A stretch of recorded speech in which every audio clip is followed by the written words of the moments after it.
Discretion. Discretion. Discretion will preserve you. Understanding will keep you. Proverbs chapter 2 verse 11. Proverbs chapter 2 verse 10 says, when wisdom enters your heart and knowledge is pleasant to your soul, then discretion will preserve you and understanding will keep you. Wisdom resides in the heart, not in the brain. Knowledge is for the brain and understanding is for the soul.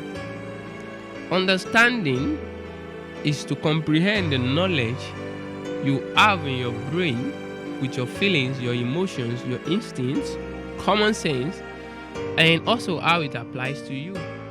So wisdom has nothing to do with head knowledge. It is a thing of the heart. It is a thing of the spirit. Knowledge in the brain can change nothing. Knowledge in the brain cannot transform. Doctors who knew the danger of smoking cannot desist from smoking because what they have is head knowledge. Wisdom is yet to enter into their hearts. My prayer is that may wisdom enter your hearts today. See, you can't force wisdom into your heart. You can only prepare your heart for her coming. Because wisdom is crying in the streets, looking for a place to dwell. And as soon as she sees a good place, up he enters. The place of abode for wisdom is the heart of man. See, Proverbs 1:20 says, wisdom calls aloud outside. She raises her voice in the open square. See, wisdom is ever ready to make her abode the hearts of men. Wisdom loves those that love her, and those who seek her early will find her.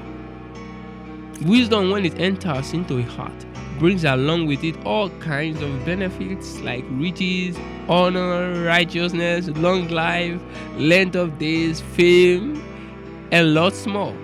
So when wisdom comes, I'm telling you, rest comes.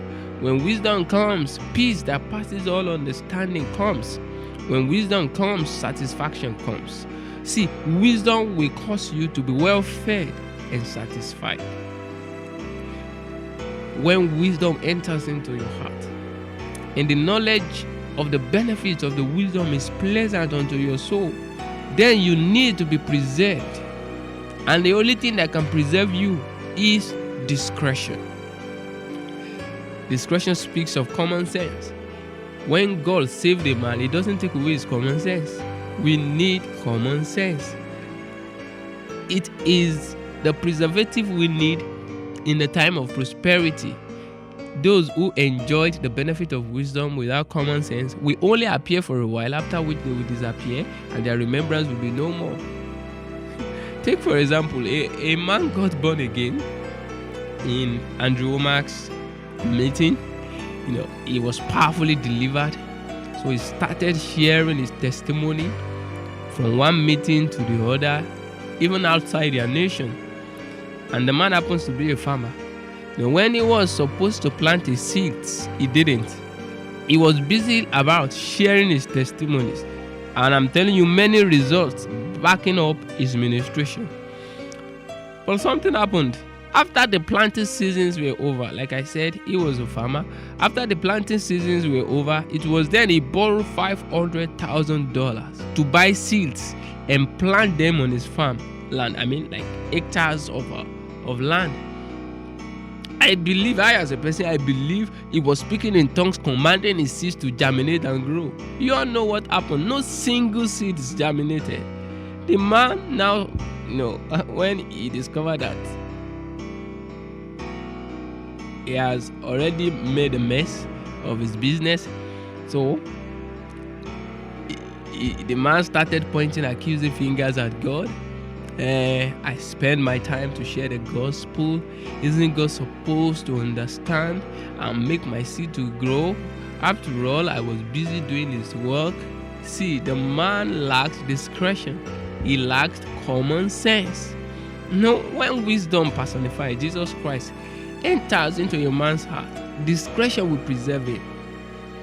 Wisdom enters into Solomon's heart like a bolt of lightning, but he failed to use his discretion. He failed And after realizing the mistakes, he took it upon himself to tell the coming generation not to commonize common sense. For common sense is not common. Only the wise make use of it. See, as much as we preach grace, we must be wise not to leave discretion out of the picture. Solomon did not use his common sense by going against the commandments of him that gave him the wisdom. Proverbs 2, 6 and 7 says, "For the Lord gives wisdom. From his mouth comes knowledge and understanding. He stores up sound wisdom for the upright. He is a shield to those who walk uprightly." So Solomon knew what was right. He knew what was right. In fact, he said it in Proverbs 5 from verses 1 to 5. Say, "My son, pay attention to my wisdom. Lend your ear to my understanding, that you may preserve discretion, and your lips may keep knowledge. Therefore, the lips of an immoral woman drip honey, and her mouth is smoother than oil. But in the end, she is bitter as wormwood, sharp as a two-edged sword. Her feet go down to death, her steps lay hold of air." So he knew this, and he went about loving many strange women because he lacked common sense. See what was said concerning him in 1 Kings chapter 11 verses 1 to 4. It said, "But King Solomon loved many foreign women, as well as the daughter of Pharaoh, women of the Moabite, the Ammonite, the Edomite, the Sidonian, the Hittite, from the nations of whom the Lord had said to the children of Israel, 'You shall not intermarry with them, nor they with you. Say, surely they will turn away your hearts after their gods.'"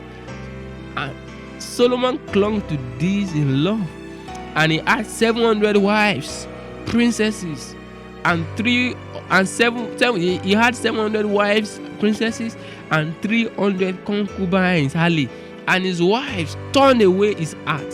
For it was so when Solomon was old, that his wives turned his heart after other gods, and his heart was not loyal to the Lord his God, as was the heart of his father David.